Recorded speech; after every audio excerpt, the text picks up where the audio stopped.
Hi friends, welcome back to my channel ladies fashion ಲೋಕ. ಇವತ್ತು ಒಂದು ಹೊಸ ಕುಚ್ಚನ್ನ ಹೇಳ್ಕೊಡ್ತಾ ಇದ್ದೀನಿ.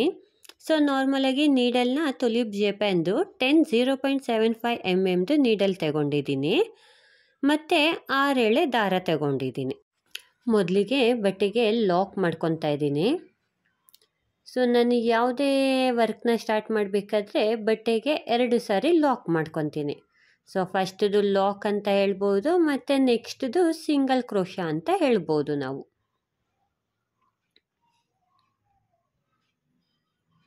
ನೋಡಿ 2 ಸಾರಿ ಲಾಕ್ ಆಗಿದೆ. ಇವಾಗ 5 ಚೈನ್ ಹಾಕೊಳ್ಳೋಣ. Plane chain 1 2 3 4 5. ಸೊ ಇದು ಬಟ್ಟೆಗೆ ಎಲ್ಲಿಗೆ ಬರುತ್ತೆ ಅಲ್ಲಿಗೆ ಕರೆಕ್ಟಾಗಿ ಲಾಕ್ ಮಾಡ್ಕೊಳ್ಳೋಣ. ಮತ್ತೆ 5 ಚೈನ್ ಹಾಕೊಳ್ಳೋಣ. 1 2 3 4 5. ಸೊ ಇದನ್ನು ಕೂಡ ಎಲ್ಲಿಗೆ ಬರುತ್ತೆ ಅಲ್ಲಿಗೆ ಕರೆಕ್ಟಾಗಿ ಇಟ್ಕೊಂಡು ಲಾಕ್ ಮಾಡ್ಕೊಳ್ಳೋಣ ಬಟ್ಟೆಗೆ. ಇವಾಗ ಇಲ್ಲಿ ನಾವು ಬೀಡ್ ಆ್ಯಡ್ ಮಾಡಬೇಕು. ಸೊ ದಾರನ ಸ್ವಲ್ಪ ಮೇಲ್ ತಗೊಳ್ಳೋಣ.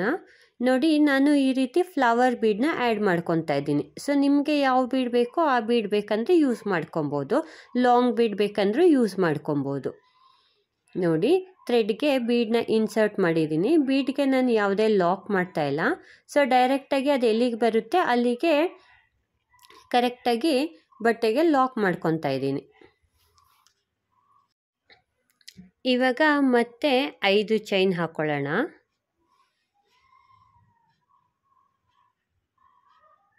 1 2 3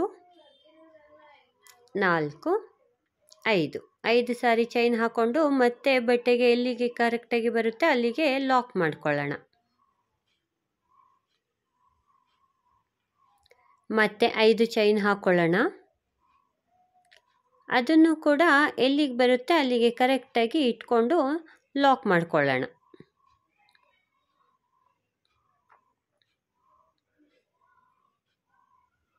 ಮತ್ತೆ ಇನ್ನೊಂದು ಸಾರಿ 5 ಚೈನ್ ಹಾಕೊಳ್ಳೋಣ.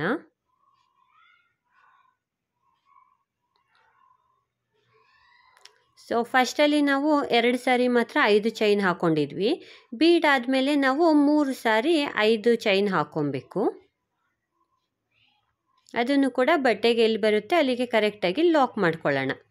ಸೊ ಇವಾಗ ಥ್ರೆಡ್ನ ಸ್ವಲ್ಪ ಮೇಲ್ ಮಾಡಿಕೊಂಡು ಮತ್ತೆ ಇನ್ನೊಂದು ಬೀಡನ್ನ ಹಾಕ್ಕೊಳ್ಳೋಣ. ಇಲ್ಲಿ ನಾನು ಬೀಡಿಗೆ ಲಾಕ್ ಮಾಡ್ತಾ ಇಲ್ಲ. ಸೊ ಡೈರೆಕ್ಟಾಗಿ ಬೀಡ್ ಎಲ್ಲಿಗೆ ಬರುತ್ತೆ ಅಲ್ಲಿಗೆ ಬಟ್ಟೆಗೆ ಲಾಕ್ ಮಾಡ್ಕೊತಾ ಇದ್ದೀನಿ. ಬೀಡಿಗೆ ಲಾಕ್ ಮಾಡಿದರೂ ಆಗುತ್ತೆ, ಮಾಡಿಲ್ಲ ಅಂದರೂ ನಡೆಯುತ್ತೆ. ಸೊ ನಿಮಗೆ ಹಾಗೆ ಹಾಕೊಳ್ಳೋದು ಕಷ್ಟ ಅಂದರೆ ನೀವು ಬೇಕಂದರೆ ಬೀಡ್ಗೂ ಒಂದು ಸಾರಿ ಲಾಕ್ ಮಾಡಿ ಆಮೇಲೆ ಬಟ್ಟೆಗೆ ಲಾಕ್ ಮಾಡಿಕೊಂಡ್ರೆ ಆಯಿತು. ಮತ್ತೆ 5 ಚೈನ್ ಹಾಕ್ಕೊಳ್ಳೋಣ.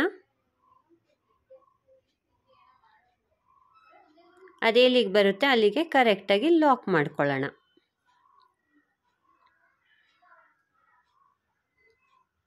ಮತ್ತೆ 5 ಸಾರಿ ಚೈನ್ ಹಾಕೊತಾ ಇದ್ದೀನಿ.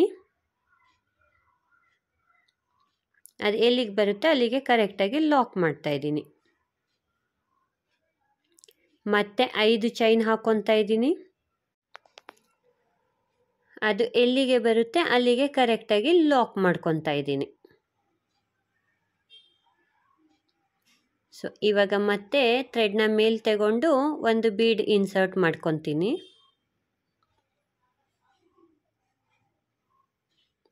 ಬೀಡ್ಗೆ ಲಾಕ್ ಮಾಡ್ತಾ ಇಲ್ಲ, ಡೈರೆಕ್ಟಾಗಿ ಬಟ್ಟೆಗೆ ಎಲ್ಲಿಗೆ ಬರುತ್ತೆ ಅಲ್ಲಿಗೆ ಲಾಕ್ ಮಾಡ್ಕೊತಾ ಇದ್ದೀನಿ. ಮತ್ತೆ 5 ಚೈನ್ ಹಾಕೊತಾ ಇದ್ದೀನಿ.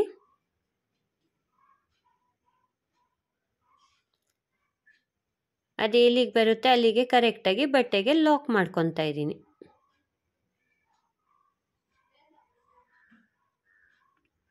ಮತ್ತೆ ಇನ್ನೊಂದು ಸಾರಿ 5 ಚೈನ್ ಹಾಕೊತಾ ಇದ್ದೀನಿ.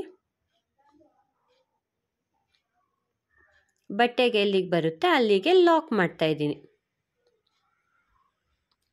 ಸೊ ಇಲ್ಲಿಗೆ ನಾನು ಎಂಡ್ ಮಾಡ್ತಾ ಇದ್ದೀನಿ. ಸೊ ಇಷ್ಟು ಉದ್ದ ಸಾಕು. ನೀವು ಸ್ಯಾರಿಗೆ ಬೇಕಂದರೆ ಇದೇ ರೀತಿ ಕಂಟಿನ್ಯೂ ಮಾಡ್ಕೊಂಡು ಹೋಗಬೇಕು. ಮೊದಲಲ್ಲಿ ಮತ್ತು ಲಾಸ್ಟಲ್ಲಿ ಮಾತ್ರ 2 ಟೈಮ್ಸ್ 5 ಚೈನ್ ಬರಬೇಕು. ಮತ್ತು ಬೀಡ್ದು ಸೆಂಟರ್ನಲ್ಲಿ 5 ಚೈನು 3 ಸಾರಿ ಬರಬೇಕು. ಓಕೆನಾ? ಇದೇ ರೀತಿ ನೀವು ಸೀರೆ ಫುಲ್ಲು ಕಂಪ್ಲೀಟ್ ಮಾಡ್ಕೊಂಡು ಹೋಗಿ. ಸೊ ಇಲ್ಲಿ ನಾನು ಏನು ಮಾಡ್ತೀನಿ ಅಂದರೆ ಯಾವುದೇ ರೀತಿ ಥ್ರೆಡ್ನ ಕಟ್ ಮಾಡ್ಕೊಳ್ಳಲ್ಲ. ಸೊ ಅದೇ ರೀತಿ ಕಂಟಿನ್ಯೂ ಮಾಡ್ಕೊಂಡು ಹೋಗ್ತೀನಿ ನೆಕ್ಸ್ಟ್ ಸ್ಟೆಪ್ನ. ಮತ್ತೆ 5 ಸಾರಿ ಚೈನ್ ಹಾಕೊತಾ ಇದ್ದೀನಿ.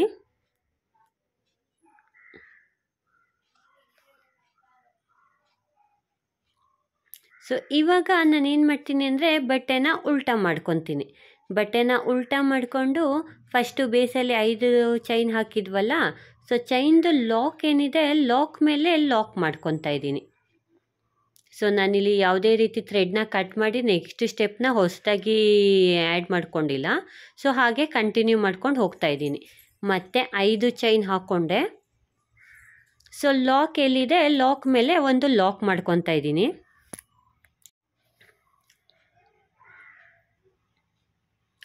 ಸೊ ಇವಾಗ ಇಲ್ಲಿ ಬೀಡಿಗೆ ಏನು ಮಾಡಬೇಕಂದ್ರೆ ಇಲ್ಲಿ ಕೂಡ 5 ಚೈನ್ ಹಾಕ್ಕೊತಾ ಇದ್ದೀನಿ. 2 3 4 5 5 ಚೈನ್ ಹಾಕ್ಕೊಂಡ್ರೆ ಕರೆಕ್ಟಾಗಿ ಬೀಡ್ ಮೇಲ್ಗಡೆ ಕಂಪ್ಲೀಟ್ ಆಗುತ್ತೆ.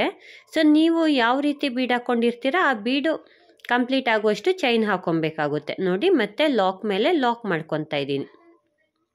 ಸೊ ಬೀಡ್ ಸುತ್ತ ಬರುತ್ತೆ ಚೈನು. ಮತ್ತೆ ಇವಾಗ ಏನು ಮಾಡ್ತೀನಿ ಅಂದರೆ 5 ಚೈನ್ ಹಾಕ್ಕೊತೀನಿ.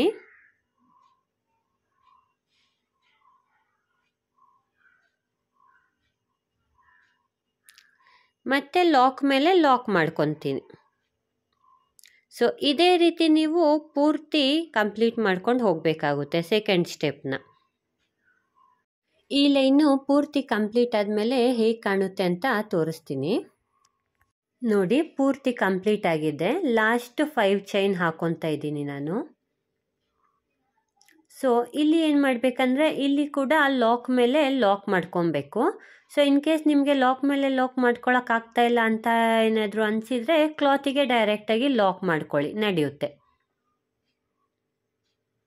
ಲಾಕ್ ಮೇಲೆ ಲಾಕ್ ಮಾಡೋದು ಸ್ವಲ್ಪ ಕಷ್ಟ ಅನಿಸುತ್ತೆ. ಸೊ ಅದು ಆಗಲಿಲ್ಲ ಅಂದರೆ ಬಟ್ಟೆ ಮೇಲೆ ಲಾಕ್ ಮಾಡ್ಕೊಬೋದು, ಏನೂ ಪ್ರಾಬ್ಲಮ್ ಆಗಲ್ಲ. ಸೊ ನಾನು ಇಲ್ಲಿ ಕೂಡ ಥ್ರೆಡ್ನ ಯಾವುದೇ ಕಾರಣಕ್ಕೂ ಕಟ್ ಮಾಡಲ್ಲ. ಮತ್ತು 5 ಚೈನ್ ಹಾಕ್ಕೊತಾ ಇದ್ದೀನಿ ನೋಡಿ. 5 ಚೈನ್ ಆದಮೇಲೆ ಬಟ್ಟೆನ ಸೀದಾ ಮಾಡ್ಕೊತೀನಿ. ಸೊ ಆರ್ಚು ಪೂರ್ತಿ ಒಂದೇ ಕಲರಲ್ಲಿ ನಾನು ಹಾಕೋದ್ರಿಂದ ಯಾವುದೇ ರೀತಿ ಥ್ರೆಡ್ ಕಟ್ ಮಾಡಲ್ಲ ನೋಡಿ. ಮತ್ತೆ ಲಾಕ್ ಮೇಲೆ ಲಾಕ್ ಮಾಡ್ಕೊಳ್ಳೋಣ.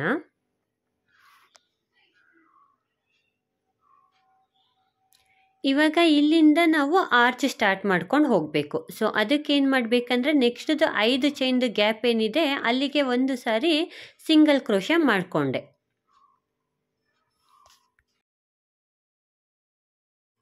ಇವಾಗ ನೀಡಲ್ ಮೇಲೆ 2 ಸಾರಿ ದಾರ ಸುತ್ಕೊಳ್ಳೋಣ. ಈ ಬೀಡ್ದು ಹಿಂದೆ ದಾರ ಏನು ಬಿಟ್ಟಿದ್ವಿ ನಾವು ಅದರಿಂದ ದಾರ ಈ ಕಡೆಗೆ ತಗೊಂಬರೋಣ. ಸೊ ದಾರ ತಂದು ಇಲ್ಲಿ 3 ಕ್ರೋಶೆ ಮಾಡ್ಕೊಳ್ಳೋಣ. ನೀಡಲ್ ಮೇಲೆ 2 ಸಾರಿ ದಾರ ಸುತ್ಕೊಂಡಿದ್ರಿಂದ ನಮಗಿಲ್ಲಿ 3 ಕ್ರೋಶೆ ಆಗುತ್ತೆ ನೋಡಿ. 2 ದಾರನ ಒಂದು ಮಾಡಿಕೊಂಡು 3 ಕ್ರೋಶೆ ಮಾಡ್ಕೊಂಡ್ವಿ. ಇವಾಗ ಇಲ್ಲಿ ಏನು ಮಾಡಬೇಕಂದ್ರೆ ಥ್ರೆಡ್ನ ಸ್ವಲ್ಪ ಮೇಲೆ ಎತ್ಕೊಂಡು ಒಂದು ಸ್ಮಾಲ್ ಗೋಲ್ಡನ್ ಬೀಡ್ ಆ್ಯಡ್ ಮಾಡ್ಕೊತೀನಿ, ರೌಂಡ್ ಬೀಡು. ಮೋಸ್ಟ್ಲಿ ಇದು ಸೈಜು 3 mm ಸೈಜ್ ಬರುತ್ತೆ. ಸ್ಮಾಲ್ ಬೀಡ್ ಆ್ಯಡ್ ಮಾಡ್ಕೊತೀನಿ. ಒಂದು ಸಾರಿ ಬೀಡ್ ಲಾಕ್ ಮಾಡ್ಕೊಳ್ಳೋಣ. ಲಾಕ್ ಆದಮೇಲೆ 2 ಚೈನ್ ಹಾಕ್ಕೊತಾ ಇದ್ದೀನಿ. 1 2 ಚೈನ್ ಆದಮೇಲೆ ಈ 3 ಕ್ರೋಶೆದು ಕಂಬ ಏನು ಮಾಡಿದ್ವಿ ಅದ್ರ ಗ್ಯಾಪಿಗೆ ನಾವು ಲಾಕ್ ಮಾಡ್ಕೊಳ್ಳೋಣ. ಸೊ ಇದು ಪೀಕಾಟ್ ಡಿಸೈನ್ ಆಗುತ್ತೆ. ಸೊ ಪೀಕಾಟ್ ಡಿಸೈನು ಪ್ಲೇನ್ ಮಾಡೋದಕ್ಕಿಂತ ಈ ರೀತಿ ಒಂದು ಬೀಡ್ ಆ್ಯಡ್ ಮಾಡಿ ಪೀಕಾಟ್ ಡಿಸೈನ್ ಮಾಡ್ತಾ ಇರೋದು ಇಲ್ಲಿ. ಮತ್ತೆ ನೀಡಲ್ ಮೇಲೆ 2 ಸಾರಿ ದಾರ ಸುತ್ಕೊಂಡು ಬೀಡ್ ಹಿಂದಿನ ಥ್ರೆಡ್ ಏನಿತ್ತು ಅದಕ್ಕೆ 3 ಕ್ರೋಶೆ ಮಾಡ್ಕೊತಾ ಇದ್ದೀನಿ. 3 ಕ್ರೋಶೆ ಆದಮೇಲೆ ಥ್ರೆಡ್ನ ಸ್ವಲ್ಪ ಮೇಲೆ ತಗೊಂಡು ಸ್ಮಾಲ್ ಬೀಡ್ ಆ್ಯಡ್ ಮಾಡ್ಕೊತಾ ಇದ್ದೀನಿ. ಮತ್ತೆ ಬೀಡ್ ಲಾಕ್ ಮಾಡ್ಕೊಳ್ಳೋಣ. 2 ಚೈನ್ ಹಾಕ್ಕೊತಾ ಇದ್ದೀನಿ.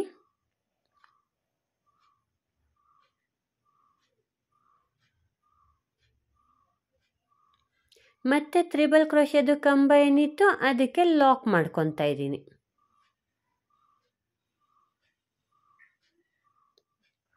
ನೋಡಿ ನಿಮ್ಗೆ ಇಲ್ಲಿ ನೋಡೋಕ್ಕೆ ತುಂಬ ದೂರ ದೂರ ಅಂತ ಕಾಣಿಸುತ್ತೆ, ಬಟ್ ಫುಲ್ ಆರ್ಚ್ ಕಂಪ್ಲೀಟ್ ಆದಮೇಲೆ ಅದು ನೀಟಾಗಿ ಕಾಣಿಸುತ್ತೆ.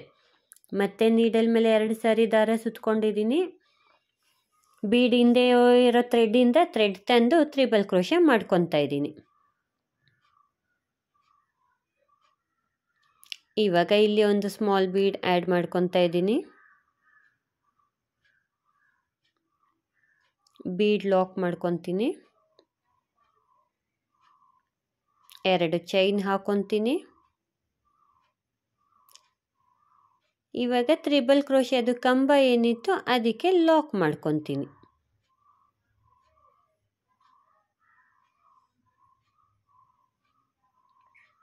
ಸೊ ಇದೇ ರೀತಿ ನೀವು ಪೂರ್ತಿ ಆರ್ಚ್ನ ಕಂಪ್ಲೀಟ್ ಮಾಡ್ಕೊಬೇಕಾಗುತ್ತೆ. ನೋಡಿ ನಂದು ಪೂರ್ತಿ ಆರ್ಚ್ ಕಂಪ್ಲೀಟ್ ಆಗಿದೆ. ಒಟ್ಟು 7 ಬೀಡನ್ನ ಆ್ಯಡ್ ಮಾಡಿದ್ದೀನಿ. ಸೊ ನೆಕ್ಸ್ಟ್ದು 5 ಚೈನ್ದು ಗ್ಯಾಪ್ ಏನಿದೆ ಅದ್ರ ಒಳಗಡೆಗೆ ಒಂದು ಲಾಕ್ ಮಾಡ್ಕೊತಾ ಇದ್ದೀನಿ. ನೋಡಿ ಎಷ್ಟು ನೀಟಾಗಿ ಕರೆಕ್ಟಾಗಿ ಫಿಟ್ ಆಗಿದೆ. ಸೊ ನೀವು ಇದನ್ನು ಕರೆಕ್ಟಾಗಿ ನೋಡ್ಕೊಬೇಕು. ನೀವು ಬೀಡ್ ಮೇಲೆ ಎಷ್ಟು ಥ್ರೆಡ್ ಹಾಕಿರ್ತೀರಿ ಆ ಥ್ರೆಡ್ ಕಂಪ್ಲೀಟ್ ಆಗುವಷ್ಟು ಕಂಬಗಳನ್ನ ಹಾಕೊಬೇಕು. ಸೊ ಯಾವುದೇ ರೀತಿ ಕಂಬಗಳು ನಮಗೆ ಎಕ್ಸ್ಟ್ರಾ ಆಗಬಾರ್ದು. ಸೊ ಒಂದು ಲಾಕ್ ಆದಮೇಲೆ ಲಾಕ್ ಮೇಲೆ ಲಾಕ್ ಮಾಡ್ಕೊತಾ ಇದ್ದೀನಿ. ಮತ್ತು 5 ಚೈನ್ ಹಾಕ್ಕೊಂಡೆ. ಇವಾಗ 5 ಚೈನ್ದು ಲಾಕ್ ಏನಿತ್ತು ಲಾಕ್ ಮೇಲೆ ಲಾಕ್ ಮಾಡ್ಕೊತಾ ಇದ್ದೀನಿ.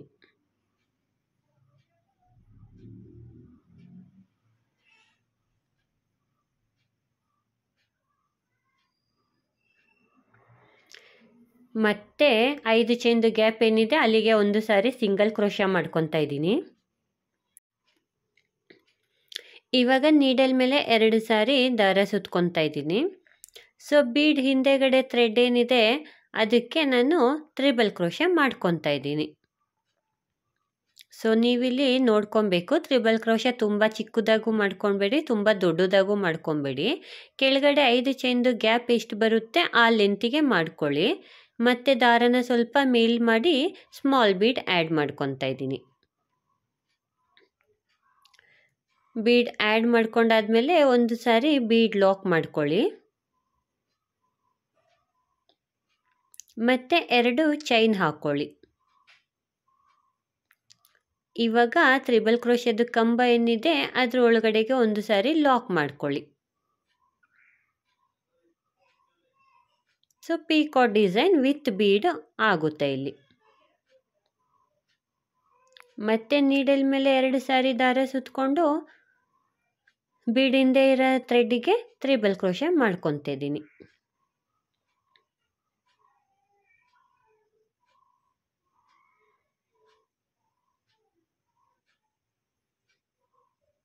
ಮತ್ತೆ ಒಂದು ಸ್ಮಾಲ್ ಬೀಡ್ ಆ್ಯಡ್ ಮಾಡ್ಕೊತೀನಿ. ಬೀಡ್ ಲಾಕ್ ಮಾಡ್ಕೊತೀನಿ.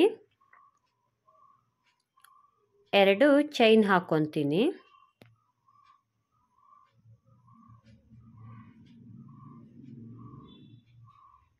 ತ್ರಿಬಲ್ ಕ್ರೋಶೆದು ಕಂಬ ಏನಿದೆ ಅದಕ್ಕೆ ಲಾಕ್ ಮಾಡ್ಕೊತೀನಿ. ಇದೇ ರೀತಿ ನೀವು ಪೂರ್ತಿ ಕಂಪ್ಲೀಟ್ ಮಾಡ್ಕೊಂಬರಬೇಕು. ಪೂರ್ತಿ ಕಂಪ್ಲೀಟ್ ಆದಮೇಲೆ ಎಂಡ್ನಲ್ಲಿ 5 ಚೈನ್ ಹಾಕ್ಕೊಂಡಿದ್ದೀನಿ. ಸೊ 5 ಚೈನ್ ಹಾಕ್ಕೊಂಡು ಲಾಸ್ಟಲ್ಲಿ ಲಾಕ್ ಏನಿದೆ ಲಾಕ್ ಮೇಲೆ ಒಂದು ಲಾಕ್ ಮಾಡ್ಕೊತಾ ಇದ್ದೀನಿ. ಎಂಡಲ್ಲಿ 2 ಚೈನ್ ಹಾಕ್ಕೊತಾ ಇದ್ದೀನಿ. ಸ್ವಲ್ಪ ಥ್ರೆಡ್ನ ಬಿಟ್ಟು ಕಟ್ ಮಾಡ್ಕೊತಾ ಇದ್ದೀನಿ. ಮತ್ತು ಕ್ರೋಶೆಯಿಂದ ಒಳಗಡೆ ಎಳ್ಕೊಂಡು ಅದನ್ನು ಟೈಟ್ ಮಾಡಿಕೊಂಡೆ. ಸೊ ಪೂರ್ತಿ ಡಿಸೈನು ಕಂಪ್ಲೀಟ್ ಆದಮೇಲೆ ಈ ರೀತಿ ಕಾಣಿಸುತ್ತೆ. ನೋಡೋಕ್ಕೆ ತುಂಬ ಚೆನ್ನಾಗಿ ಕಾಣಿಸುತ್ತೆ. ಯಾವಾಗಲೂ ತ್ರಿಬಲ್ ಕ್ರೋಶೆನ ಕಂಟಿನ್ಯೂ ಹಾಕಿ ಅದೊಂದು ಪ್ಯಾಟ್ರನ್ ಆಗಿಬಿಟ್ಟಿದೆ. ಸೊ ಈ ರೀತಿ ಹಾಕೋದ್ರಿಂದ ಸ್ವಲ್ಪ ಡಿಸೈನು ಡಿಫ್ರೆಂಟಾಗಿ ಕಾಣಿಸುತ್ತೆ. ಮತ್ತು ಈ ಚೈನ್ದು 5 ಚೈನ್ದು ಗ್ಯಾಪ್ ಏನಿದೆ ಇಲ್ಲಿ ನಾವು ಕುಚ್ಚು ಕಟ್ಕೊಳ್ಳೋದು. ಸೊ ಕುಚ್ಚಿಗೆ ನಾನಿಲ್ಲಿ 137 ದಾರ ತಗೊಂಡಿದ್ದೀನಿ. 137 ದಾರನ ಡಬಲ್ ಮಾಡಿದರೆ 260 ಆಗುತ್ತೆ. ಸೊ ಈ ರೀತಿ ಕುಚ್ಚು ಕಟ್ಕೊಂಡಿದ್ದೀನಿ. ನೋಡಿ ನೋಡೋದಕ್ಕೆ ಡಿಸೈನ್ ಎಷ್ಟು ಚೆನ್ನಾಗಿ ಕಾಣಿಸುತ್ತೆ. ಈ ಡಿಸೈನ್ಗೆ ನಾವು 450 ಚಾರ್ಜ್ ಮಾಡ್ಬೋದು. ಮತ್ತು ಆ್ಯಂಟಿಕ್ ಬೀಡ್ ಏನಾದರೂ ಯೂಸ್ ಮಾಡಿದರೆ 550ವರೆಗೂ ಚಾರ್ಜ್ ಮಾಡ್ಬೋದು. ಸೊ ಈ ಡಿಸೈನ್ ನಿಮಗೆ ಇಷ್ಟ ಆದರೆ ಫ್ರೆಂಡ್ಸ್ ಪ್ಲೀಸ್ ನನ್ನ ಚಾನಲ್ನ ಸಬ್ಸ್ಕ್ರೈಬ್ ಮಾಡೋದನ್ನ ಮರಿಬೇಡಿ. ಹಾಗೆ ವಿಡಿಯೋ ಇಷ್ಟ ಆದರೆ ಒಂದು ಲೈಕ್ ಕೊಡೋದನ್ನ ಮರಿಬೇಡಿ. ಮತ್ತು ನನ್ನ ಎಲ್ಲ ವೀಡಿಯೋಸ್ನ ನೋಟಿಫಿಕೇಷನ್ಗಾಗಿ ಬೆಲ್ ಐಕಾನ್ನ ಪ್ರೆಸ್ ಮಾಡಿ. ಸೊ ನೆಕ್ಸ್ಟ್ ವೀಡಿಯೋಸ್ನಲ್ಲಿ ಮತ್ತೆ ಸಿಗೋಣ ಫ್ರೆಂಡ್ಸ್. ಅಲ್ಲಿವರೆಗೂ ಟೇಕ್ ಕೇರ್.